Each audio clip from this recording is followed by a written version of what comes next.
Mateus 23, 15 diz assim na palavra de Deus, palavra de Jesus. Ai de vocês, mestres da lei e fariseus e hipócritas, porque percorrem terra e mar para fazer um prosélito, e quando conseguem, vocês o tornam 2 vezes mais filhos do inferno do que vocês. Ai de vocês, mestres da lei e fariseus hipócritas, porque percorrem a terra e o mar para fazer um prosélito, e quando conseguem, vocês o tornam 2 vezes mais filhos do inferno do que vocês.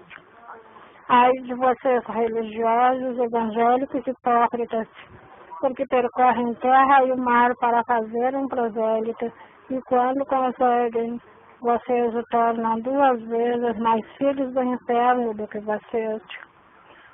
Que Deus tenha misericórdia de nós. Vamos ler essa palavra. Amém. Prosélito é quem muda de religião.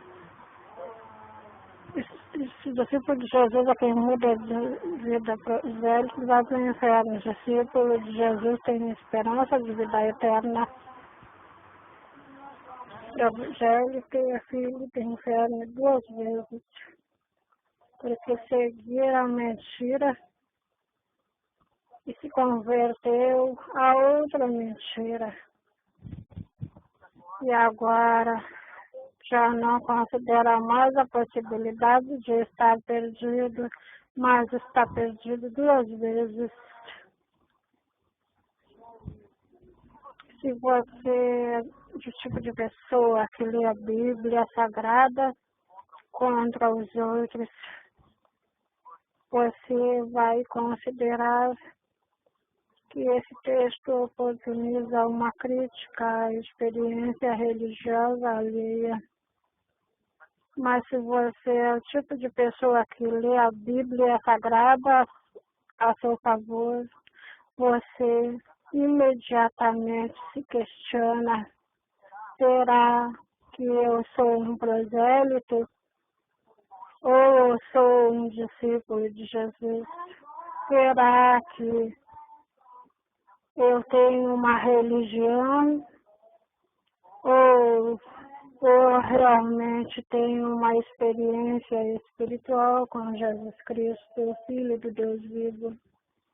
Será que eu sou uma discípula de Jesus ou eu sou um sujeito, uma mulher, um homem aculturado à cristandade?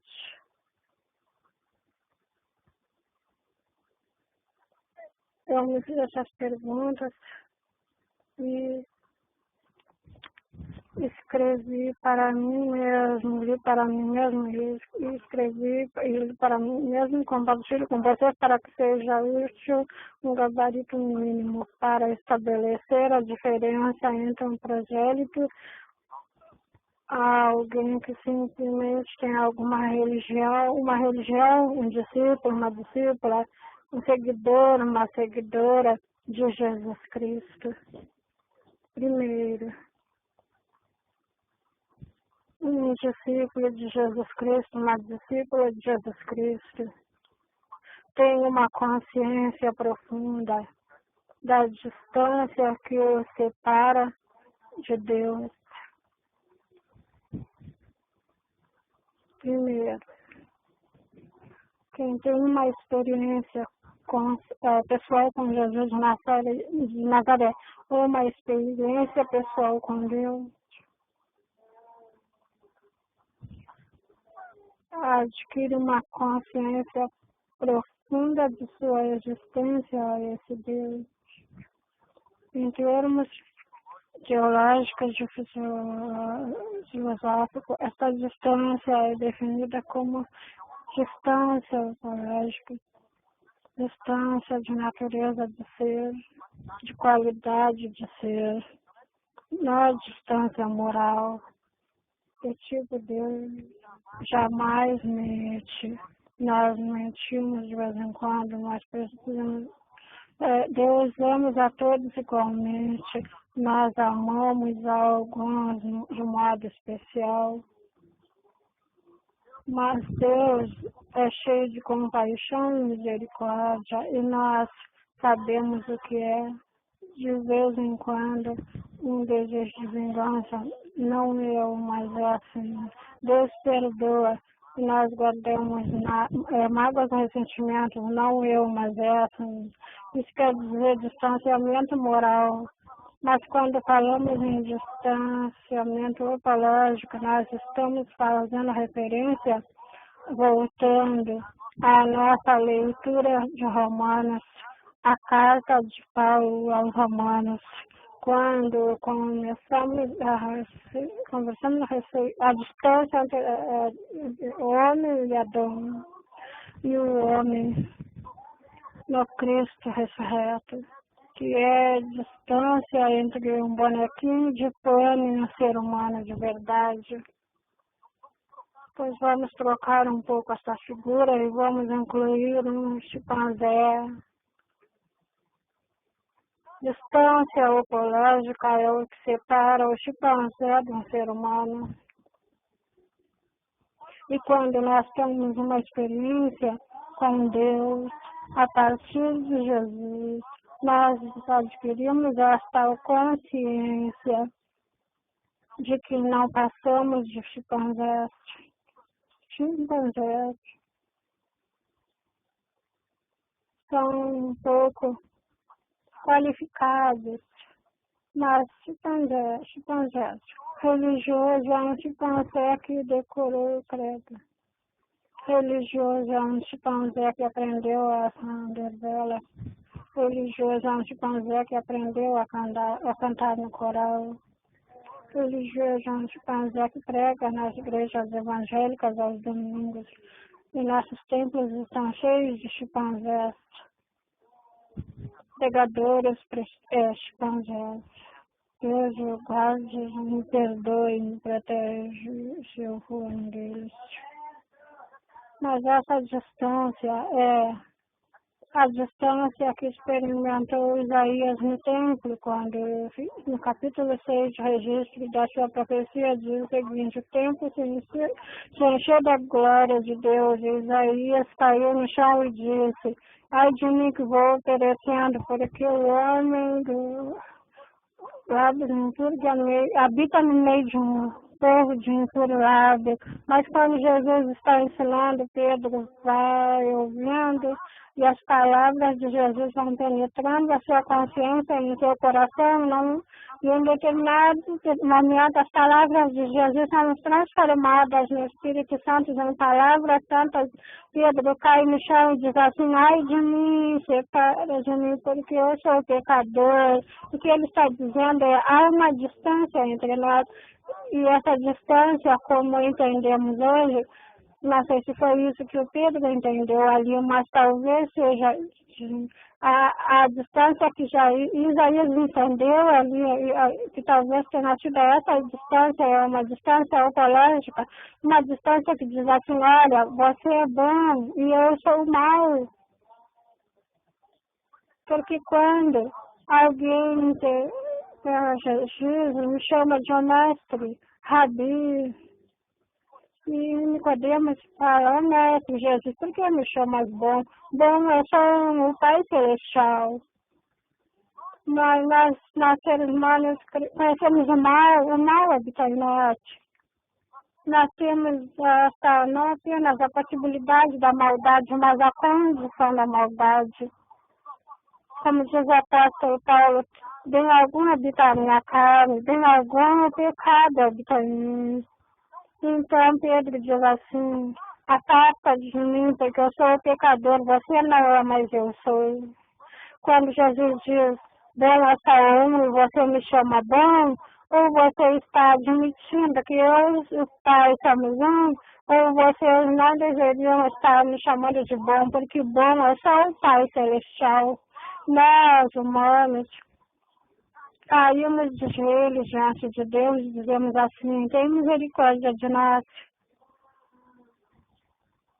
Enquanto nós não adquirimos esta experiência de distanciamento como o amor, a mosca que acredita que pode voar em direção ao sol.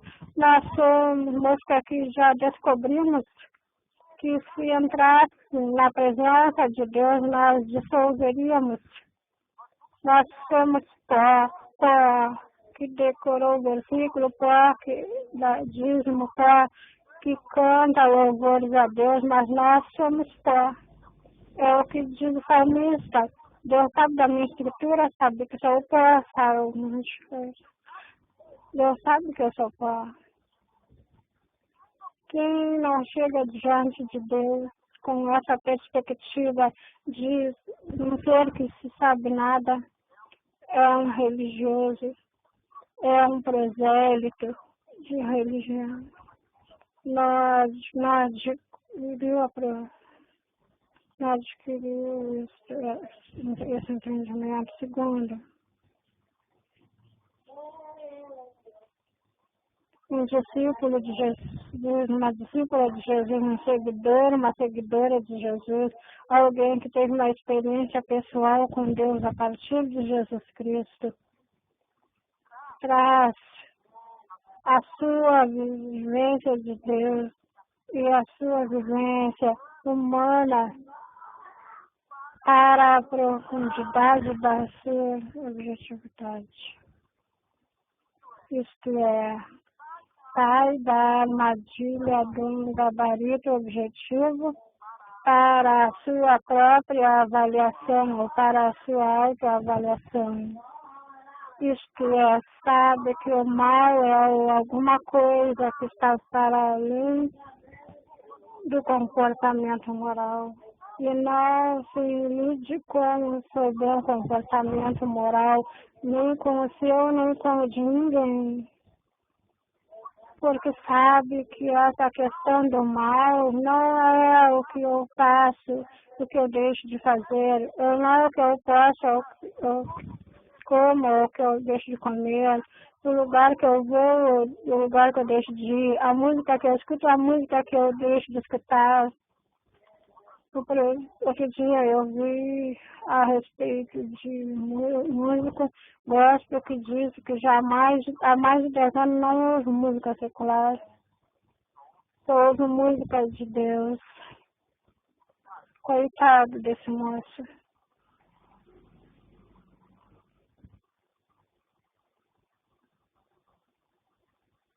Eu não frequento lugares do mundo. Essa régua moral é a avaliação objetiva, dá para medir. Isso é um espírito, a lei de Moisés.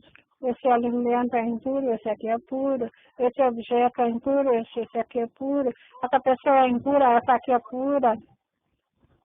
Não está nessa pessoa.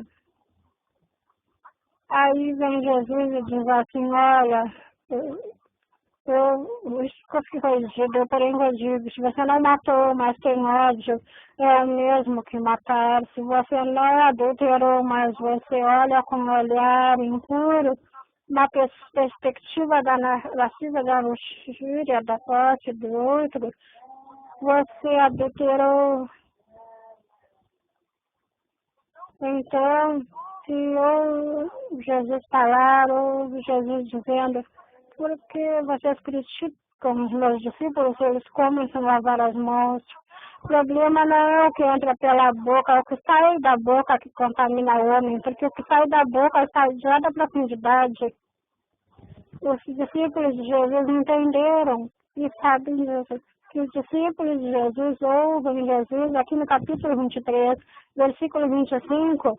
Ai de vocês, mestres da lei, fariseus hipócritas, vocês limpam o exterior do copo e do prato, mas por dentro estão cheios de ganância e cobiça.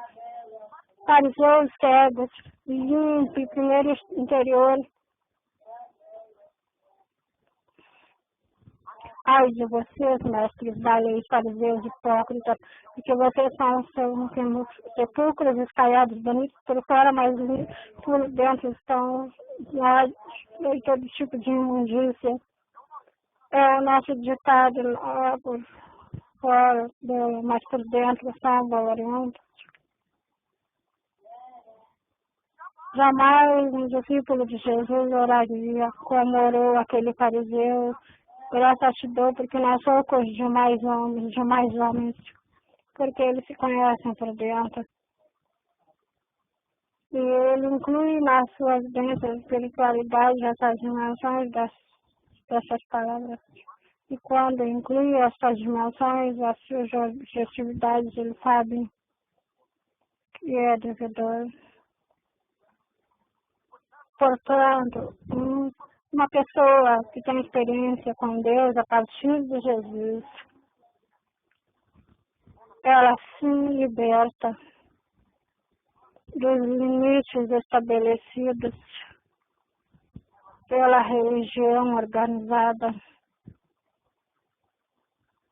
Ela explode as paredes da religião organizada.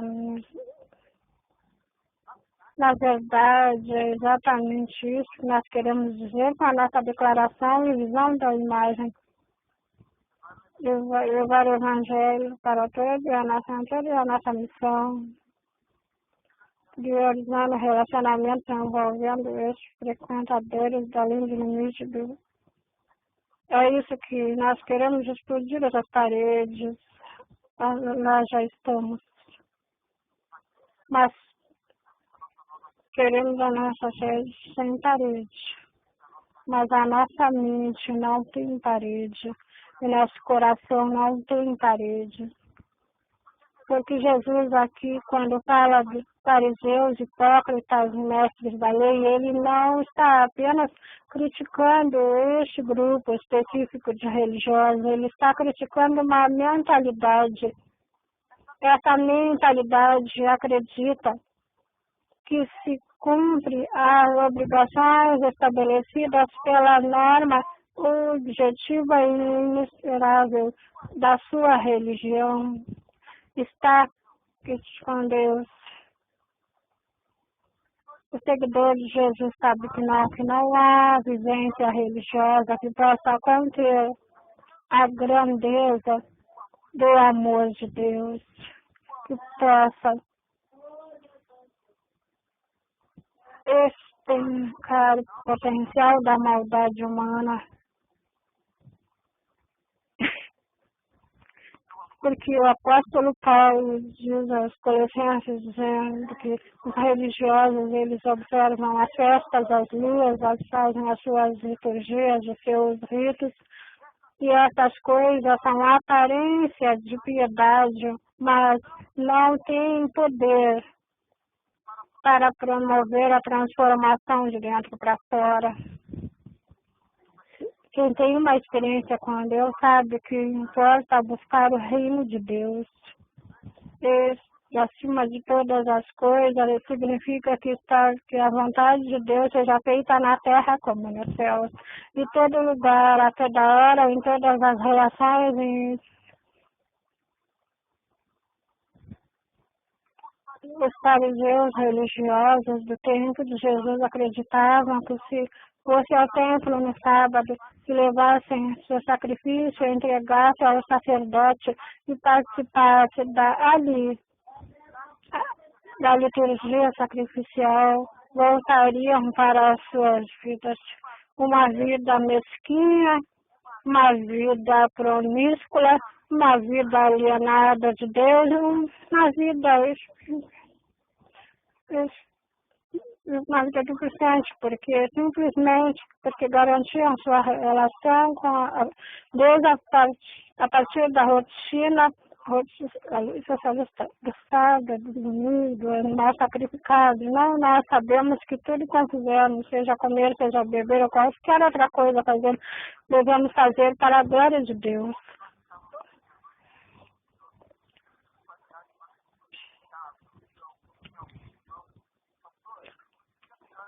Não seria melhor antes fazer lá um mês ficar cuidando do meio ambiente? Isso é pergunta de prosélito. Isso é pergunta de prosélito. O que esse irmão está sugerindo? Não seria melhor nós fazermos uma convertidas em vez de cuidar do meio ambiente. Eu falei assim, irmão, aí eu entendi o que ele quis dizer. Mas conduta sem indivíduo e a sociedade se transformará. Mentira. Isso é uma mentira. Não tem se mostrado verdadeiro no nosso país. Né? O índice de pessoas convertidas no Brasil se multiplica. Como devia. Bom, no Brasil tem duas coisas que eram crentes e delinquentes. Mas a pergunta do prosélito é: não seria melhor que todo mundo fosse crente? Ah, seria. Você acha que todo mundo que é crente tem consciência e sabe viver? Não sabe. Sabe por que não sabe? Porque nós confundimos discipulado com proselitismo. Discipulado são ensinos de religião e não ensino de vida.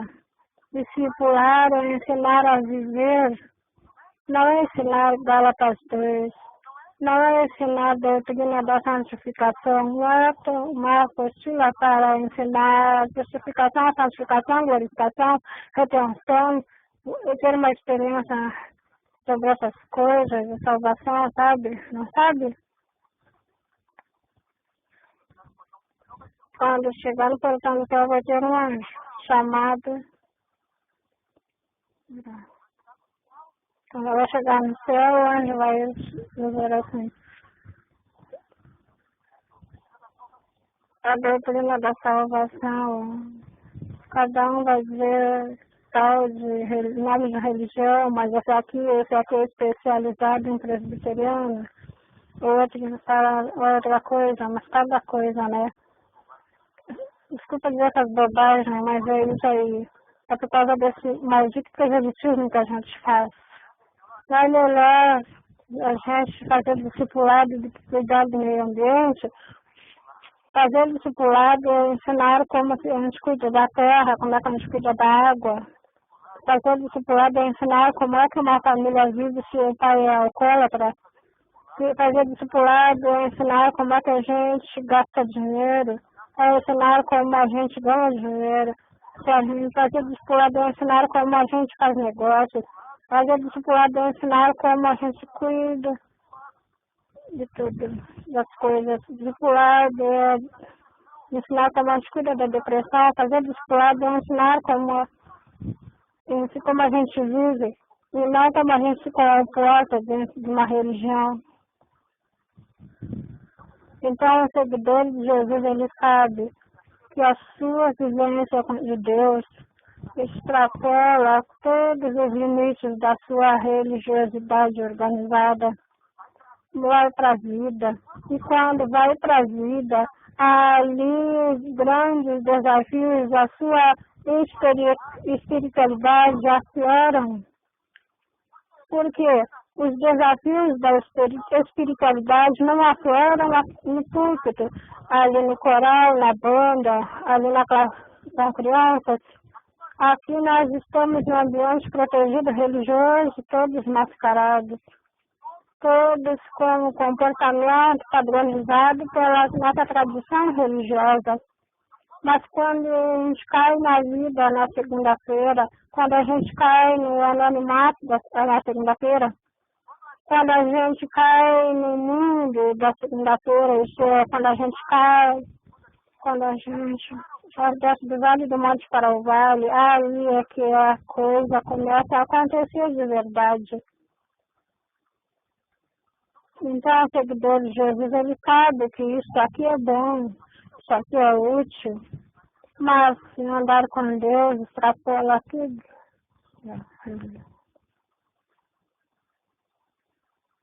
E quando chegar lá, o seguidor de Jesus Eles vivem um conflito constante com a sua dimensão de se Cipangé. Porque quando a gente quer realmente viver com Deus e andar com Jesus, nos passos de Jesus, como seguidores de Jesus, seguidora de Jesus, a gente vai se deparando o tempo inteiro com a nossa, com o chimpanzé que a gente é. Então, seguidores de Jesus é ter uma profunda consciência que é um chimpanzé. E ele sabe a diferença da distância à medida que ele mergulha para dentro dele mesmo e traz toda essa dimensão de sua objetividade para a sua experiência de vida. E ele descobre que essa subjetividade que se derrama na vida não é contida, não cabe nem na sua dimensão positiva nem na negativa, no espaço religioso. E aí, quando ele está na vida, derramado na vida com tudo isso, ele não se conforma, já não se cansa, porque todo tempo ele vai descobrindo que ele é um chimpanzé, ele vai sendo tocado e a sua ira vai sendo despertada, a sua mágoa, o seu ressentimento, o seu egoísmo, a sua incapacidade de perdoar, a sua falta de compaixão, o seu distanciamento do próximo, a sua competitividade, a sua disposição a pegar atalhos, a sua inclinação em fazer o mal, a sua convivência com as possibilidades do que a gente chama de pecado, os prazeres ilícitos, das relações inconflitantes. E aí a gente se vê como um chimpanzé. Não é que eu ainda sou um chimpanzé. Eu queria ter superado isso, eu não consigo. Quando eu saio do comportamento padronizado da minha vida religiosa, eu me deparo com um chimpanzé. Aí eu não me conformo com isso, porque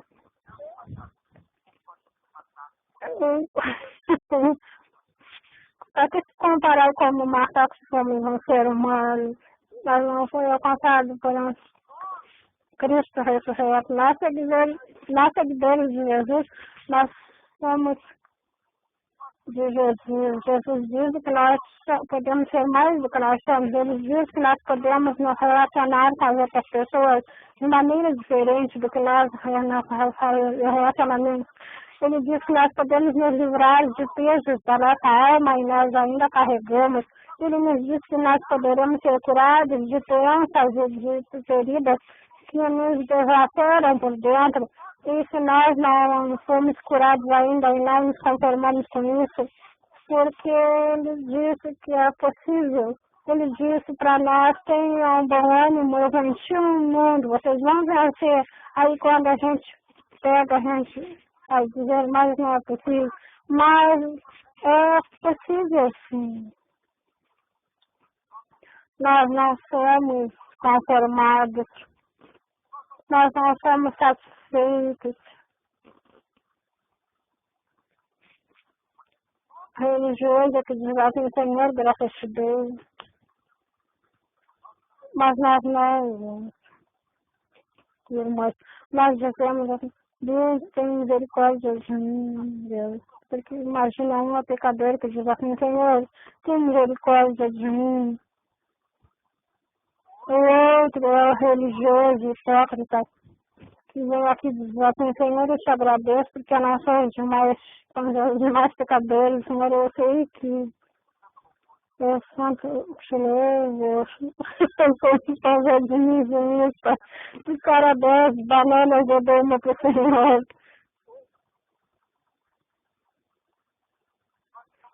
Nós estamos diante de um Cristo ressurreto, nós dizemos assim, eu quero dizer que eu não me conformo com as... Eu não me conformo de não superar as minhas limitações. Os discípulos diziam quando viam Jesus, Senhor, eu não me Os discípulos de Jesus diziam assim, os discípulos de Jesus diziam assim, quando viam Jesus, Senhor, a gente vê o Senhor que era igual, mas não conseguimos, mas queremos. Pergunta para alguém, o que você tem feito com sua vida de oração? Não sei, vocês são idiotas desse fazer.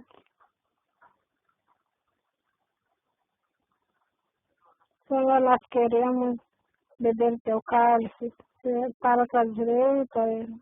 E Jesus diz assim, vocês não sabem o que estão pedindo,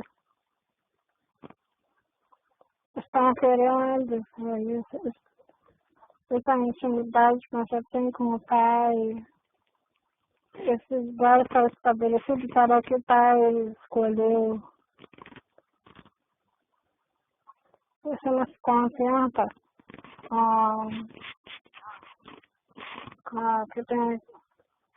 você tem que ser humilde, você não sabe a diferença de fazer a graça de Deus. Religioso não entende a graça de Deus, não entende.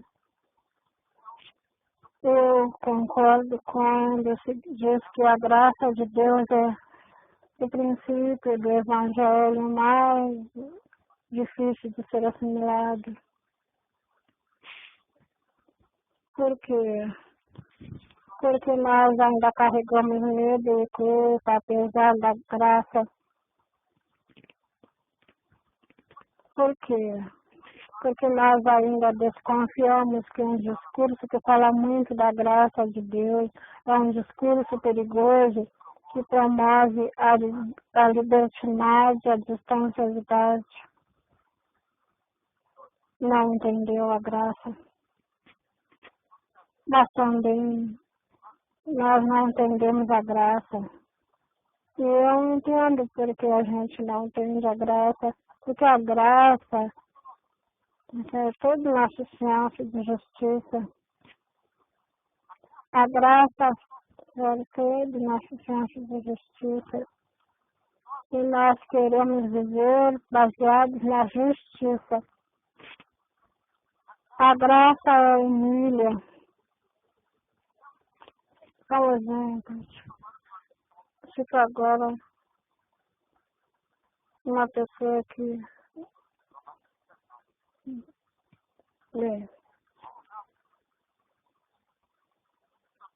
nosso problema é que a gente acha que a gente é pecador, mas a gente se converte, que a gente chega aqui no domingo, Senhor, tem misericórdia de mim. Aí o pregador fala, quem que vai aceitar Jesus como seu salvador? Aí a gente levanta a mão, vem na frente, faz uma oração, lágrimas, se arrepende. Aí no domingo que vem, a gente já não faz mais parte do grupo que ora o Senhor. Que ora, Senhor, tem misericórdia de mim. A gente ora com o grupo que diz, Senhor, eu te agradeço que não sou como os demais pecadores. Porque se eu estou andando com Deus, só tempo eu digo, Senhor, tem misericórdia de mim, que é uma pessoa pecadora. Duvido que não vai ter um cara que olhar para mim do outro lado e dizer assim, o pastor da igreja não se converteu quando era criança, como é que você andou pecador desse jeito aí? É porque a gente acha que em determinado momento da nossa vida a gente passa a viver das nossas vitórias, das nossas conquistas. Não, a gente sempre vive da graça de Deus. Porque também é verdadeiro ditado que diz a piedade. Quanto mais perto da luz estamos, mais a gente vê a sujeira. Para você quarto limpinho, deixa uma bajuzinha acesa. Chama lá sua mãe e fala, limpem a bajuzinha, deixa na penumbra, fica limpinho. Aí você vai andando com Deus, e diz assim, Senhor, Senhor, tem mais uma coisa pra te falar de vida. Aí Deus abriu outra janela pra mim, outra janela, e Deus vai me levando cada vez mais fundo dentro de mim, mesmo cada vez mais longe, dentro dele mesmo, cada vez mais vezes, eu vou diminuindo, até que ele vira um sol, eu viro mosca. É por isso que eu sempre prefiro a graça é escandalosa, porque fere nosso senso de justiça, e porque fere nosso senso de justiça, nós estamos impedidos de julgar os outros. Os religiosos julgam os outros, olham pessoas de cima para baixo. As pessoas que têm uma experiência com Deus, elas não julgam os outros, porque elas não se comparam com os outros. Elas estão diante de Deus, não diante dos outros. A graça por nosso senso de justiça, por quê? Porque Jesus diz assim, olha, o sujeito que trabalhou 39 da manhã até as 18 horas vai receber o mesmo salário que o sujeito que trabalhou mais tempo, ou menos tempo. Aí a gente fala, mas Deus não é justo. E Deus diz para nós, mas quem você que está falando em injustiça?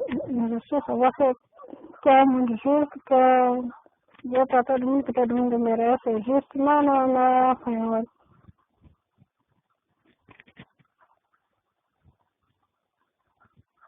Pergunta de Asaf para Deus, no Salmo 73, por que prospera o ímpio? Aí a pergunta está errada. Jesus, quando começou a casar, ele não responderia porque prospera o ímpio, ele responderia para outra pergunta. Os judeus não sabem responder uma pergunta porque pergunta é perguntar para o judeu. Por que você responde sempre uma pergunta com outra pergunta? Por que não? Então, se Jesus estivesse conversando com Asaf dizia assim, Senhor Jesus, por que prospera o ímpio? E Jesus então perguntaria, por que eu não deveria prosperar? Você não leu quando o sol nascer para justos e injustos, da vida para injustos e para justos? Mas isso não é justo. Mas quem está falando de injustiça? Estou falando da graça de Deus. E a graça de Deus é uma dimensão de os nossos olhos, ela é incontrolável. Por que você não nasceu escravo do Mississippi, nasceu aqui? Por que você não nasceu na periferia do estado de Piauí? E não morreu com 2 anos de idade ou antes de completar 1 ano de idade? Por que não? Porque sabe? Não sabe. E eu também não sei. Portanto, quando nós somos impactados pela graça de Deus, o que a gente faz, a gente cai de joelhos, humilhados e agradecidos, e isso a gente diz assim, obrigado, Senhor. E a gente se constrange de ser abençoado, a gente se constrange de receber tanto de Deus, de Senhor, eu sei que não tem explicação, o Senhor me abençoa tanto, o Senhor me dá tanto. Mas eu vou dizer, mas eu sofro também, sofro nada, sofrer todo mundo sofre. O que distingue você não é que você sofre, não, todo mundo sofre, só que tem gente que sofre mais e outros sofrem menos. Tem gente que sofre tendo que comer, tem gente que sofre passando fome, tem gente que sofre de várias maneiras, tem gente que sofre como você, tem gente que sofre como a população de Calcutá, como a população das periferias de nossa cidade. Todo mundo sofre, mas nem todo mundo sofre os mesmos sofrimentos. Sofrimentos são vários tipos de sofrimento, dependendo do lugar que você mora, todo mundo sofre. Mas com